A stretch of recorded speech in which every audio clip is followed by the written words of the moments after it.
सभी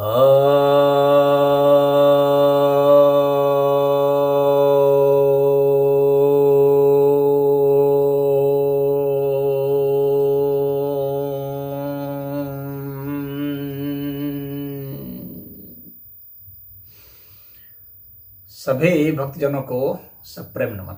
तो आज आपकी जिज्ञासा का समाधान लेकर आया हूँ। एक जिज्ञासा आई है कि रावण तो बहुत बड़ा ज्ञानी था, फिर गलती कैसे करता गया? क्या ज्ञानी भी गलत काम करते हैं?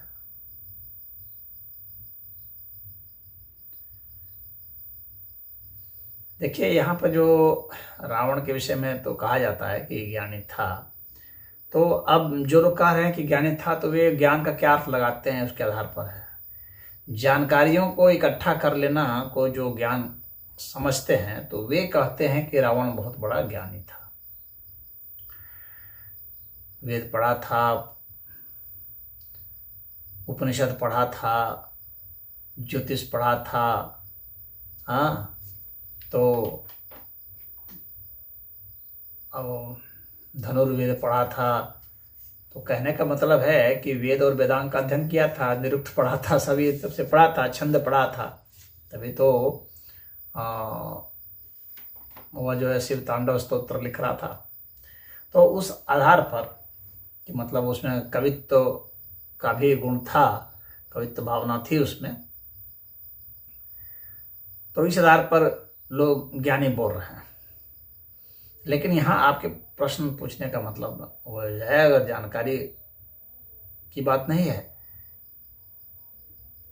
वो पारंपरिक शिक्षा जा करके लिया आश्रम में। उसके पिताजी जो थे स्वयं ही ऋषि थे, और रावण भी शुरू में तो ऋषि था।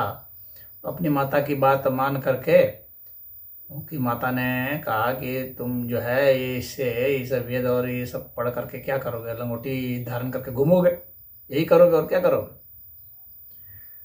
तुम्हारा भाई जो कुबेर है वहाँ राजा बन करके सिंहासन पर बैठता है, हाँ, सोने के सिंहासन पर बैठ रहा है,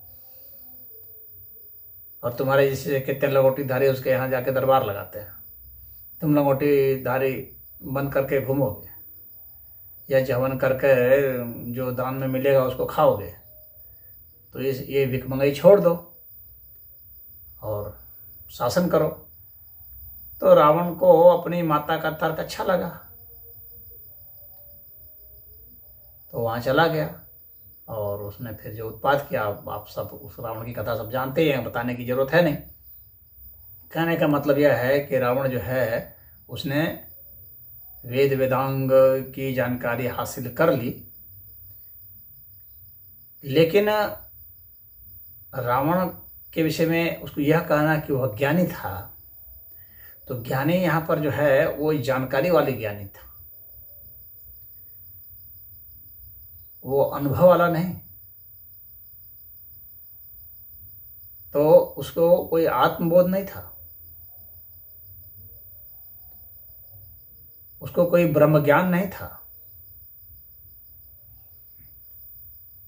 तो जिसको ईश्वर विषय ज्ञान ना हो, आत्म संबंधित ज्ञान ना हो, वैसे को हम लोग के शास्त्र ज्ञानी नहीं कहते हैं, उसे शास्त्र ज्ञानी कहा जा सकता है। तो वहां पर जो ज्ञानी शब्द है ना, वो भ्रमात्मक शब्द है। तो जो ज्ञानी शब्द है वास्तव में, तो यह वैदिक शब्द, यह जो ईश्वर तत्व को जो जानता है, जो आत्म तत्व को जानता है, जिनको तत्व बोध है, वैसे के लिए जो है वह ज्ञान शब्द आया है।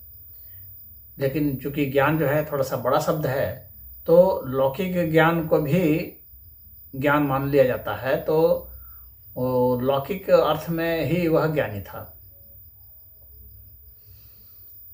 तो वह आत्मज्ञानी नहीं था। तो जो लौकिक ज्ञानी होगा तो वो गलती करेगा, क्योंकि वह लोभ में पड़ेगा, वो अहंकार में फंसेगा, वह मोह और द्रोह में फंसेगा। इसलिए रावण ने जाते ही बना कुबेर से लड़ाई करके कुबेर को मार के भगाया। कि उसी का भाई था। तो ईर्ष्या, द्वेष, लोभ यानी जो ये सब विकार हैं जिनके लिए साधना की जाती है कि इन विकारों से हम कैसे ऊपर उठें, तो उस विकार से वह ग्रस्त था। तभी वो ऐसा सारा उपद्रव किया, बलात्कार भी करने लगा, हिंसा करने लगा, मारने पीटने लगा। अपनी बहन के पति को ही मार डाला उसने, यानी अपने जीजा का ही कत्ल कर दिया। तो ऐसा आदमी तो फिर किसी का भी तो नहीं है, वो तो किसी का भी कत्ल कर देगा। विभीषण ने कुछ बात बताने की कोशिश की तो उसको भी लात मार के भगा दिया, अपने पूरे वंश का नाश करा दिया।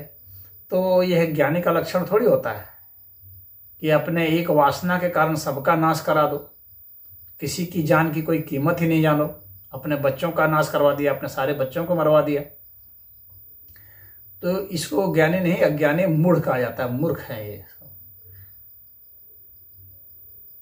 तो ये शब्द ज्ञानी हैं, शब्द का इनको बस हो गया कि पढ़ लिए, रट लिए और उसको कहीं प्रयोग कर दिए, बस यही है। उसकी कोई अनुभूति नहीं है, उसने अपने जीवन में उन चीज़ों को नहीं उतारा। और जीवन में जब आप नहीं उतारते हैं, जो हमारे ज्ञान की बातें, जो उपदेश हैं, उनको आप जीवन में नहीं उतारते हैं, तो ऐसे ही परिणाम आते हैं।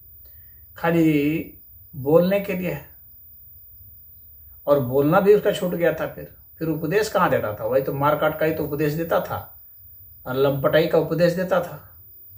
तो ज्ञानी वो किस बात का था? कोई ज्ञानी नहीं था। रावण एक मूढ़ व्यक्ति था, ज्ञानी नहीं था।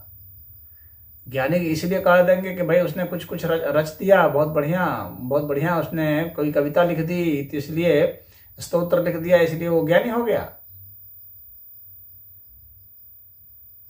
तो आचरण, जो व्यक्ति का कर्म क्या है वह देखा जाता है, उसके इरादे क्या है वह देखा जाता है। तो व्यक्ति का आचरण सही है, सबके कल्याण के लिए कर रहा है, उसके कर्म सही है, व्यवहार सही है, तो व्यवहार देखा जाएगा ना, व्यक्ति का कर्म देखा जाएगा, उसके इरादे देखे जाएंगे, उसकी भावनाएं देखी जाएंगी, उसके उपदेश देखे जाएंगे। उपदेश तो उसने, रावण ने तो कहीं उपदेश नहीं दिया, उपदेश तो यही सब दिया, योजना बनाई, मार काट किया, यही सब तो किया। अब हवन करना जानता था, इसकी वजह से वो ज्ञानी हो गया। मंत्र जानता था, वैदिक मंत्र का उच्चारण कर लेता था बहुत बढ़िया से, और कहीं अनुष्ठान करा देता था, इस वजह से वो ज्ञानी जो लोग समझते हैं। तो ये समझने वाले की भूल है ना। ऐसे लोग को ज्ञानी कहा जाता है, महापंडित है, महापंडित है। तो ये महापंडित यहाँ रावण ही असल में बतलाता है कि वास्तव में देखो, जिसको जो पंडिताई का जिसको गुमान होता है उसकी क्या दुर्गत होती है। इसीलिए भगवान राम ने वो दिखाया कि पंडिताई की क्या दुर्गति होती है। जो पंडिताई करते हैं उनकी गति रावण वाली ही होती है, क्योंकि उसने तो ऐसा आचरण में उतारा नहीं श्रेष्ठ बातों को। पूजा कराना जान गया, हवन करना जान गया, यज्ञ कराना जान गया, और जो है स्तोत्र लिखना जान गया, पढ़ना जान गया। इसके कारण जो है ज्ञानी कहलाने लगा। तो उसको ज्ञानी होने का भी अहंकार हो गया। उसको भी लोग कहते थे, अरे आप तो महापंडित है, महाज्ञानी है। वो कौन सा ज्ञानी था? कुछ ज्ञानी नहीं था। ज्ञानी होता तो इस तरह के कुकर्म को थोड़ी करता। ज्ञानी व्यक्ति कभी कुकर्म नहीं करता है। तो जो आपने लिखा है, पूछा है कि क्या ज्ञानी भी गलती करता है, तो ज्ञानी क्यों गलती करेगा? और रावण ने गलती कहा कि रावण तो जो है योजना बना के सब कर रहा था। गलती तो उसको कहेंगे ना कि जो हमारा इंटेंशन नहीं हो, हमारा इरादा नहीं हो और वैसा कर्म हो जाए। जैसे हमारा इरादा किसी को बचाने का हो और उसको बचाने के परिप्रेक्ष्य में वो व्यक्ति जो है उसको दुर्घटना हो जाए या वो मर ही जाए, तो एक गलती मानी जा सकती है। लेकिन उसने जानबूझ करके तो उसको नहीं मारा। तो गलती एक अलग चीज होती है, और योजना बना करके उसको ऐसे करना एक दूसरी चीज होती है। तो रावण जो है वह सदैव कुकर्म करता रहा। गलती नहीं कहेंगे, इसको कुकर्म कहेंगे, क्योंकि वह कुकर्म करता रहा, वह प्रताड़ित करता रहा, शोषित करता रहा, अत्याचार करता रहा उसने, और वह ज्ञानी नहीं था। तो कहीं किसी ने उच्च बड़ी डिग्री ले ली, हासिल कर ली, तो उससे वो अच्छा आदमी थोड़ी हो गया। जितने भ्रष्टाचार देश में हो रहे हैं, दुनिया में हो रहे हैं, तो सब पढ़े लिखे लोग कर रहे हैं सब। तो वो पढ़ा लिखा, आप कह सकते हैं उसको कि पढ़ा लिखा था वो। तो ये सब पढ़े लिखे जो हैं, इनके पास ये पढ़ाई लिखाई किस लिए किया? और धूर्त होने की थी, और धूर्त बुद्धि हासिल कैसे हो जाए, कैसे लोगों को बेवकूफ बना सकें, कैसे लोगों का अहित कर सकें, कैसे शोषण कर सकें, कैसे गुलाम बना सकें, कैसे उन पर शासन कर सकें। इसलिए पढ़ाई तो इसलिए कर रहे हैं। तो ये पढ़े लिखे जो हैं, तो पढ़े लिखे होने से अच्छा आदमी कोई थोड़ी हो जाता है। जो पूरे विश्व के हित में लगा है, कल्याण कर रहा है, जो समाज से कम लेता है, समाज को अधिक से अधिक देता है, जो अपने इंद्रियों पर नियंत्रण रखा हुआ है, काम क्रोध लोभ मोह इन सब पर नियंत्रण रखा हुआ है, वैसे व्यक्ति तो ज्ञानी कहलाएंगे, जिसे तत्व का बोध भी है, जिसे कोई कंफ्यूजन नहीं है। तो रावण को ज्ञानी समझना एक बहुत बड़ी भूल है, और फिर यह समझना कि ज्ञानी गलती करते हैं, यह भी भूल है। क्योंकि ज्ञानी वास्तव में ज्ञानी जो है, यानी आत्मज्ञानी जो है, परमात्मा ज्ञानी है, वह उसको भूल के क्या मतलब है? वो तो उसके माध्यम से जो होता है वो परमात्मा से करते हैं, और वो अपनी तरफ से सदैव जो है, उसका इरादा सदैव शुद्ध पवित्र होता है।